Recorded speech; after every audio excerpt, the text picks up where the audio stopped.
Changing Gautam Buddha की कहानी।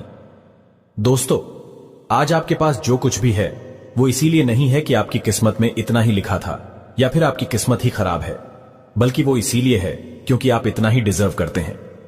दोस्तों, यह प्रकृति बड़ी ही न्यायप्रिय है। यह उसे उतना ही देती है जितने का वह हकदार होता है। चाहे वो ज्ञान हो या धन, अभी आपके पास उतना ही है जितने की आप हकदार है। लेकिन अगर आपको इससे भी ज्यादा चाहिए तो आपको उसके काबिल बनना होगा। दोस्तों, ऐसा कौन सा गुण है जो आपको काबिल बनाता है? क्या आप उस गुण के बारे में जानना चाहते हैं?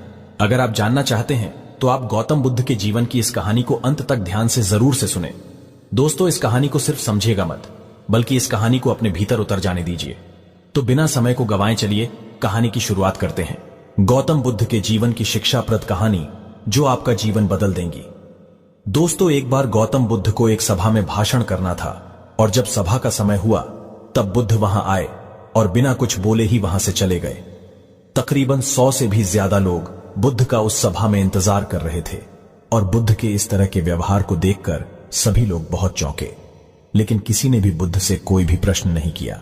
दोस्तों, अगले दिन फिर से सभा का आयोजन हुआ और दूसरे दिन सभा में लोगों की संख्या तकरीबन घट गई।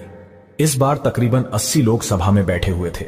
बुद्ध सभा में आए, लेकिन इस बार भी बुद्ध ने वही किया, यानी बुद्ध इस बार भी आए और बिना कुछ बोले ही वहां से चले गए। लोग दोबारा से चौंके, लेकिन किसी ने भी बुद्ध से कोई प्रश्न नहीं किया। अगले दिन सभा का आयोजन फिर से किया, लेकिन इस बार सभा में लोगों की संख्या और घट गई। इस बार सभा में केवल 50 लोग ही आए हुए थे। बुद्ध सभा में फिर से आए और उन्होंने इधर उधर देखा और बिना कुछ बोले ही सभा से चले गए। उसके बाद कुछ लोग क्रोधित भी हुए क्योंकि लोगों ने अपना काम छोड़ छोड़कर आए हुए थे, लेकिन किसी ने भी बुद्ध से कोई प्रश्न नहीं किया। अगले दिन फिर से सभा का आयोजन हुआ। दोस्तों, आप लोग जो इस कहानी को सुन रहे हैं, आप में से भी कुछ लोग मन ही मन यह कह रहे होंगे कि अरे कितनी बार सभा का आयोजन होगा, और आप लोगों को भी इस कहानी को सुनते वक्त इरिटेशन होना शुरू हुआ होगा। और जिन जिन लोगों को भी अभी इरिटेशन होनी शुरू हो गई है, उन लोगों को तो यह कहानी बड़े ध्यान से पढ़कर समझना चाहिए, क्योंकि यह कहानी आपके लिए ही है। अगले दिन फिर से सभा का आयोजन हुआ, लेकिन इस बार सभा की संख्या और ज्यादा घट गई थी, यानी इस बार सभा में सिर्फ 30 लोग ही थे।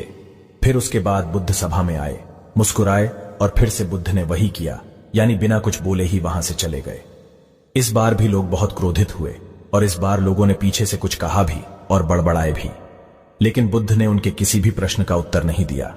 दोस्तों, अगले दिन फिर से सभा का आयोजन हुआ और इस बार लोगों की संख्या बहुत ज्यादा घट गई थी, यानी इस बार सभा में कुल मिलाकर 15 लोग ही आए हुए थे। इस बार भी बुद्ध सभा में आए, लेकिन इस बार बुद्ध अपना आसन ग्रहण कर लेते हैं। फिर बुद्ध बोले और बुद्ध ने उन 15 लोगों को उपदेश दिया और वे 15 लोग ही बुद्ध के भिक्षु बन गए और आगे चलकर उन 15 लोगों ने ही बुद्ध के ज्ञान को अलग अलग दिशाओं में फैला दिया।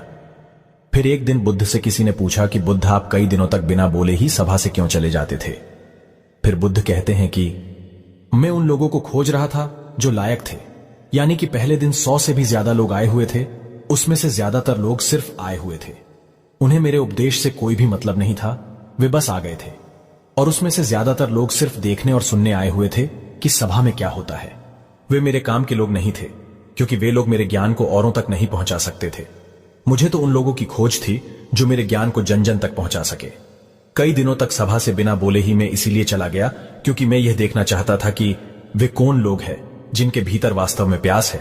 जिन लोगों के भीतर में वास्तव में प्यास थी, वे लोग अंत तक जरूर रुके, और जो लोग बस ऐसे ही आ गए थे, वे लोग पहले या दूसरे दिन ही चले गए। जिनके भीतर धैर्य था, उन्हें मुक्ति का मार्ग भी मिला, और जो लोग जल्दबाजी में थे, वे लोग अब घर में बैठे हुए हैं। सवाल यह नहीं है कि मैं तुम्हें क्या दे सकता हूं, बल्कि सवाल यह है कि तुम क्या ले सकते हो। तुम्हारा पात्र कितना बड़ा है और कितने के तुम हकदार हो। जितने के तुम हकदार हो, उससे ज्यादा तुम्हें नहीं मिलेगा। फिर वह व्यक्ति बुद्ध से पूछता है कि बुद्ध लायक कैसे बने?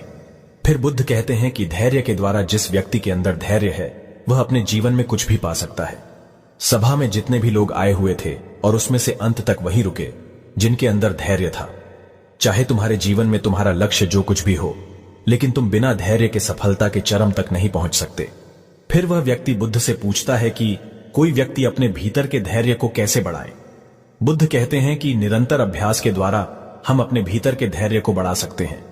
जैसे कोई व्यक्ति जब ध्यान करना शुरू कर देता है तो उसका मन उसके सामने कई सारे अड़चने लाता है, लेकिन उसका धैर्य उसे एक दिन उसके लक्ष्य तक जरूर पहुंचा देता है।